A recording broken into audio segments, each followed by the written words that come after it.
Video के अंदर हम जो है अपना अगला टॉपिक डिस्कस करेंगे। अब बुक के अंदर जो है ना उन्होंने हेडिंग दी हुई है muscular strength, muscular power, muscular endurance.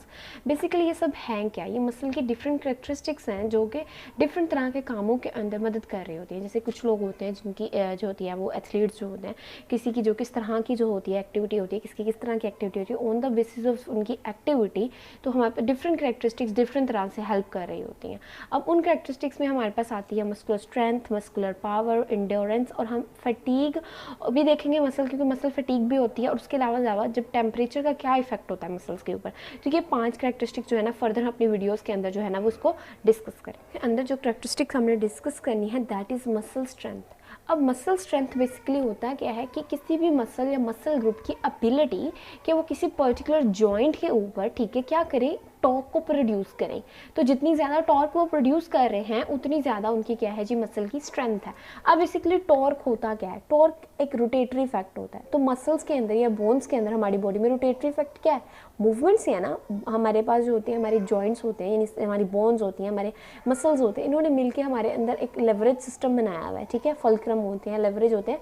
ये सब काम क्या करते हैं कि हमारी फोर्स को एक्सर्ट कर रहे होते हैं। ठीक है, मसल से टेंडन पे, टेंडन से बोन पे। ठीक है, इस तरह से जो होती है ना वो हमारे पास फोर्स की एक्सर्शन हो रही होती है, जिससे हमारे मस्कुलर कॉन्ट्रैक्शंस होती हैं। जब मस्कुलर कॉन्ट्रैक्शन होती है तो हमारे पास जो होती है ना बोन के ऊपर मूवमेंट्स होती हैं। क्यों? क्योंकि वहाँ पे टॉर्क प्रोड्यूस हो रहा है, एक रोटेटरी इफेक्ट प्रोड्यूस हो रहा है। तो यही सारी बेसिकली जो एक एबिलिटी है मसल की प्रोड्यूस करने की मूवमेंट जो कि टॉर्क के जरिए हो रही है, तो ability of a muscle to develop torque at a particular joint, उसको हम क्या नाम देते हैं, मस्कुलर स्ट्रेंथ का देते हैं। ठीक है, टॉर्क। अब ये जो टॉर्क प्रोड्यूस होती है ना ये फर्दर 2 चीज़ों पर डिपेंड कर रही होती है। अब टॉर्क प्रोड्यूस क्यों कैसे हुई है, क्यों? क्योंकि एक फोर्स के इन्फ्लुएंस में प्रोड्यूस हुई है ना। ठीक है, मसल्स ने क्या किया, अपने अंदर टेंशन को या फोर्स को डेवलप किया है। ठीक है, टेंशन डेवलप की है या फोर्स जनरेट की है, उस फोर्स ने टॉर्क प्रोड्यूस किया। अब ये जो फोर्स जो होती है, एक तो ये बात हो गई कि फोर्स या टेंशन की डेवलपमेंट पे डिपेंड कर रही होती है। दूसरी चीज़ ये जिस पे डिपेंड कर रही होती है वो होती है मूवमेंट आर्म पे। ठीक है, मूवमेंट आर्म। अब 2 चीज़ें होती हैं। अब मूवमेंट आर्म क्या होता है, सपोज दैट ये हमारे पास हमारी बोन है। ठीक है, ये एक जॉइंट है। ठीक है, और ये हमारा मसल लगा हुआ है। ठीक है, ये मसल लगा हुआ है। ठीक है, अब ये हमारे पास जॉइंट, बेसिकली ये एक्सिस ऑफ रोटेशन है जिसके इर्द गिर्द क्या होनी है, मूवमेंट प्रोड्यूस होनी है। ठीक है, ये क्या है, एक्सिस ऑफ रोटेशन है। ठीक है, ये एक्सिस ऑफ रोटेशन है। अब दूसरा, ये कहाँ पे जो है मसल के अटैचमेंट जहाँ पे होती है बोन के। ठीक है, ये अब ये और ये द डिस्टेंस। ठीक है, ये बोन तो इस तरह पड़ी हुई है ना, तो ये जो परपेंडिकुलर डिस्टेंस है it is known as the movement arm. ठीक है, तो ये मूवमेंट आर्म और इस अब ये जो होती है ना ये हमारे पास मसल लगा हुआ है। ठीक है, तो इन एक के मसल कितनी फोर्स प्रोड्यूस कर रहा है अपने अंदर। ठीक है, जिसको हम फर्दर भी डिटेल में डिस्कस करेंगे। दूसरा के मूवमेंट आर्म, यानी कितना डिस्टेंस है, परपेंडिकुलर डिस्टेंस है between the axis of the rotation. ठीक है, और वो पॉइंट जहाँ पे फोर्स एक्सर्ट हो रही है। ठीक है, यहाँ से यहाँ पे फोर्स, मसल यहाँ पे अटैचमेंट है ना, तो फोर्स की एक्सर्शन हो रही है। तो इन दोनों के दरमियान जो परपेंडिकुलर डिस्टेंस होता है that is known as the movement arm. आप लोगों को ये पता लग गया कि जो हमारे पास फोर्स टॉर्क होती है जो कि क्या होती है मस्कुलर स्ट्रेंथ, वो फर्दर 2 चीज़ों पर डेवलप कर रही होती है, डिपेंड कर रही होती है। अब ये 2 चीज़ें भी फर्दर 2 चीज़ों पर डिपेंड कर रही होती हैं। पहले हम देख लेते हैं कि फोर्स या जो टेंशन डेवलपमेंट होती है ना ये 2 चीज़ों पे, किन 2 चीज़ों पर डिपेंड कर रही होती है। एक तो ये डिपेंड कर रही होती है जी ट्रेनिंग के ऊपर।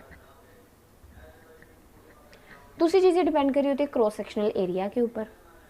Cross sectional area in the sense के देखो, अब मसल का जितना ज़्यादा बड़ा साइज होगा, जितना बड़ा मसल है उसके अंदर उतना नंबर ऑफ मसल फाइबर्स है, उतनी ज़्यादा उसके अंदर जो होती है वो काम कर रहा है। ठीक है, उतनी ज़्यादा फोर्स प्रोड्यूस होगी। तो क्रॉस सेक्शनल एरिया ज़्यादा होगा तो फोर्स भी ज़्यादा प्रोड्यूस होगी। दूसरी तरफ आती है ट्रेनिंग। अब ट्रेनिंग उसकी किस टाइप की हम कर रहे हैं, हमारे मसल्स की ट्रेनिंग हम किस तरह से करें। अब हमारे पास होती है जैसे रेजिस्टेंस ट्रेनिंग होती है एक। ठीक है, एक रेजिस्टेंस ट्रेनिंग होती है जिसको हम स्ट्रेंथ ट्रेनिंग भी कहते हैं। जब हमने स्ट्रेंथ डेवलप करनी होती है ना, तो उसके लिए कौन सी एक्सरसाइज होती है, स्ट्रेंथ ट्रेनिंग होती है। अब ये भी फर्दर 2 तरह से होती है, एक होती है एक्सेंट्रिक और एक होती है कॉन्सेंट्रिक। ठीक है, अब एक्सेंट्रिक का कौन सी होती है, जिसके अंदर हम क्या कर रहे हैं, मसल को लेंथन कर रहे हैं, रेजिस्टेंस पकड़ी हुई है हाथ में और मसल को लेंथन करके। ठीक है, बहुत ज़्यादा हाई लोड्स पकड़ के हम कर रहे होते हैं, लोड्स होते हैं। ठीक है, रेजिस्टेंस। ठीक है, उसके बाद कॉन्सेंट्रिक होती है जिसमें हम रेजिस्ट कर रहे हैं। ठीक है, और हम उसको कह रहे हैं कि कॉन्ट्रैक्ट करो। और एक्सेंट्रिक जिसमें हम उसको जितना मतलब इस तरह से, एक्सेंट्रिक लेंथनिंग होती है बेसिकली, कॉन्सेंट्रिक शॉर्टनिंग होती है। तो इसके ऑपोजिट हम रेजिस्टेंस देते हैं और हम उन्हें कहते हैं कि चलिए अब ये परफॉर्म करें। इस तरह से उनके अंदर क्या होती है, स्ट्रेंथ डेवलप होती है। ये होती है रेजिस्टेंस ट्रेनिंग या स्ट्रेंथ ट्रेनिंग। अब ये वाली जो ट्रेनिंग्स होती हैं ना, ये क्या करती हैं, बंदे के अंदर मस्कुलर स्ट्रेंथ को डेवलप कर रही होती हैं।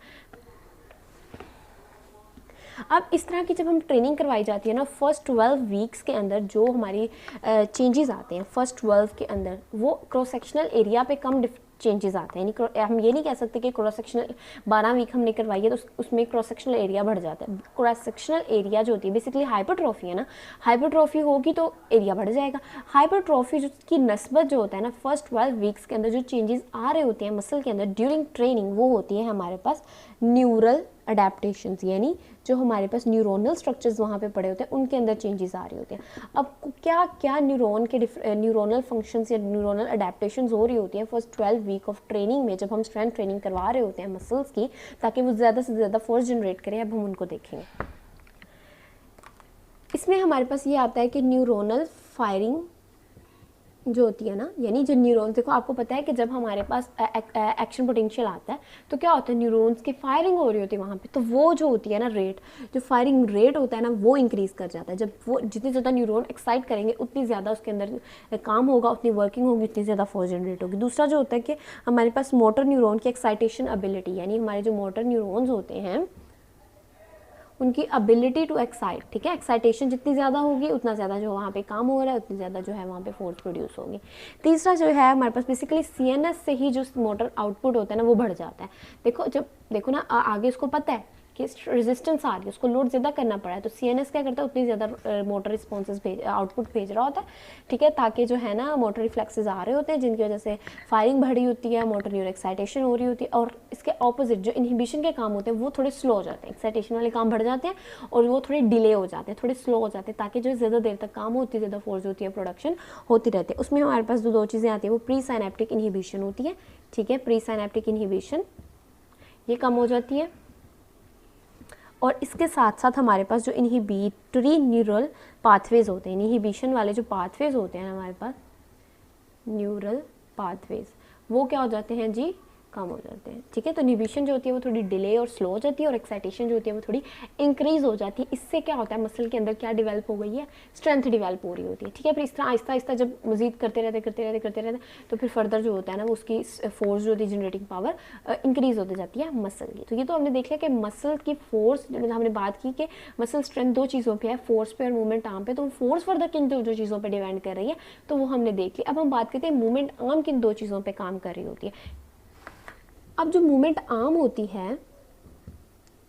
मैंने आप लोगों को बताया कि मूवमेंट आर्म होता क्या है, डिस्टेंस होता है, ठीक है। तो जितना ज़्यादा उसका डिस्टेंस होगा उतनी ज़्यादा फोर्स की एक्सर्शन होगी। फॉर एग्जांपल ये मैंने आपको बताया था कि फॉर एग्जांपल यहाँ पे आके मसल अटैच हो रहा है, ठीक है, ये आप लोग देख रहे हो, यहाँ पे मसल की अटैचमेंट हो रही है, ये एक्सिस ऑफ रोटेशन है। तो इन दोनों के दरमियान का जो डिस्टेंस जितना ज़्यादा इंक्रीज होता जाएगा उतने ज़्यादा फोर्स की एक्सर्शन होती जाएगी। अब एक तो डिस्टेंस हो गया, दूसरा एंगल, कि किस एंगल पे ये जॉइंट जो है अटैच है। देखो 90 डिग्री पे है, 90 डिग्री पे है और ये हमारे पास फॉर एग्जाम्पल ये बोन है, ठीक है, और ये परपेंडिकुलर डिस्टेंस आ रहा है। अब जो टॉर्क भी, ठीक है, तो ये अगर इधर भी आप बात करें ना तो ये हमारी ये इस तरह फोर्स एक्सर्ट करती है 90 डिग्री पे। अब जिस एंगल पे अटैच है बोन उसी एंगल पे जाके फोर्स लग रही है। अब 90 डिग्री पे जो होती है ना वो मैक्सिमम होती है। अब जब 90 डिग्री से बढ़ती है, कम होती है, तो हमारे पास फोर्स जो एक्सर्शन होती है, यानी जो मूवमेंट आर्म होता है ना, वो भी क्या होना शुरू हो जाता है, कम होता है, ठीक है। तो जिसकी वजह से फोर्स भी कम प्रोड्यूस हो रही होती है और एज अ रिजल्ट मूवमेंट भी क्या हो रही होती है, कम हो रही होती है। गॉट इट के मस्कुलर स्ट्रेंथ होता क्या है, ये किन दो चीज़ों पे डिपेंड कर रहा होता है, फर्दर चीज़ें किन दो चीज़ों पे डिपेंड कर रही होती हैं। तो ये सब कुछ तो हमारा था क्या जी,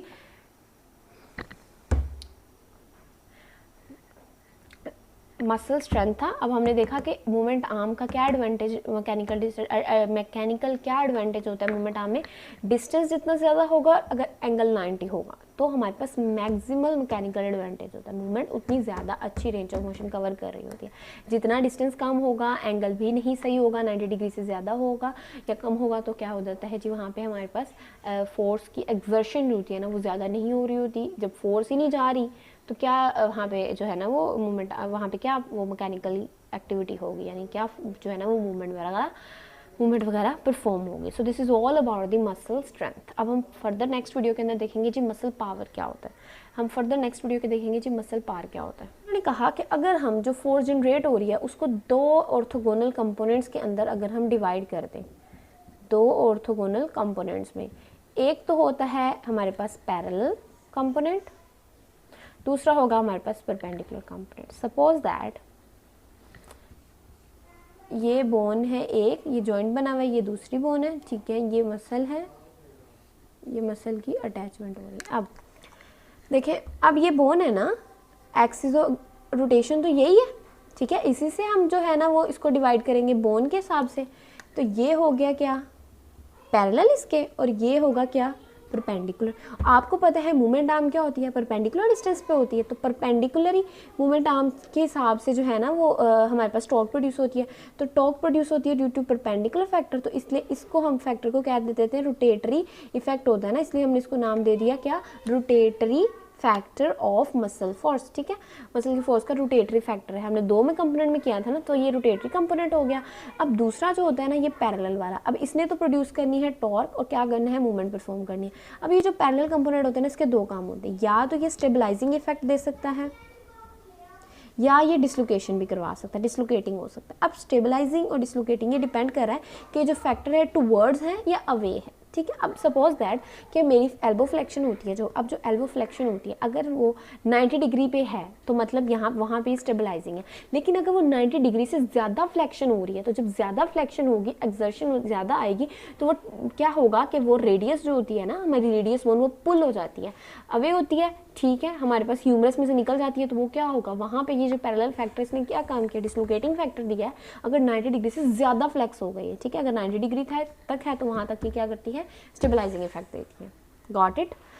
so this is all about the muscular strength या मसल स्ट्रेंथ। तो फर्दर वीडियो के अंदर हम देखेंगे जी मसल पावर क्या होता है।